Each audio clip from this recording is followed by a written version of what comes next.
Hey everybody, welcome to Friends on Fridays. I'm Gracie, and I know Olivia and Caroline. I serve with them at Harvest House, and I'm so excited to get into this today. So let's dig right in. Today I'm going to be talking about something that the Lord has really been teaching me recently for the past couple months. He's been teaching me a lot about this, and that's expectancy in the waiting. And there's been a bunch of people that have come to me and told me about how they're in this huge period of waiting. And it's not like waiting with small things like traffic or just smaller, it's about big life things. Like, for example, me, I don't know where I'm going to be living in a few months.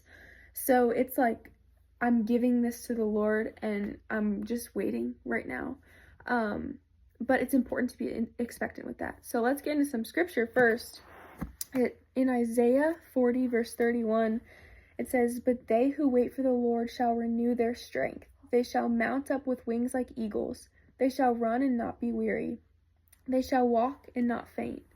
And I really want to put emphasis on that first sentence where it says, "But they who wait for the Lord shall renew their strength." And what that's talking about is, it's talking about building endurance. So when we're fully reliant on the Lord in a certain aspect of our life, but also fully expectant at the same time, it stretches us without breaking us. I like to compare it to going to the gym, where it stretches your muscles and just puts strain on them.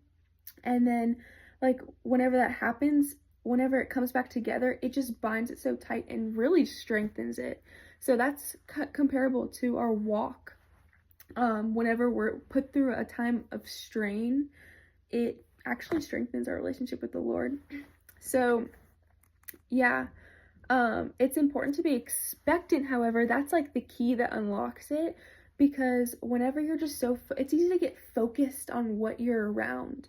Actually, I'm going to show you a little painting I did a while ago. I wrote on the back what it is. It says, "We're like the fish in the fishbowl, sitting on the table in God's house. The room we're in is the room of the fleshly world, constantly surrounded by sin and flesh. We get so caught up in what we're around, we forget God sees what's around the corner, the green. We can't see it, right?"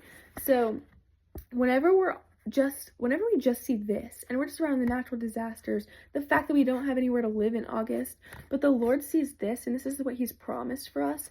So it's important to not get caught up in that, but to just keep your mind set on what He's going to provide for us. If you want some more encouragement to dig further in, go to Psalm 40 verse 1 through 3.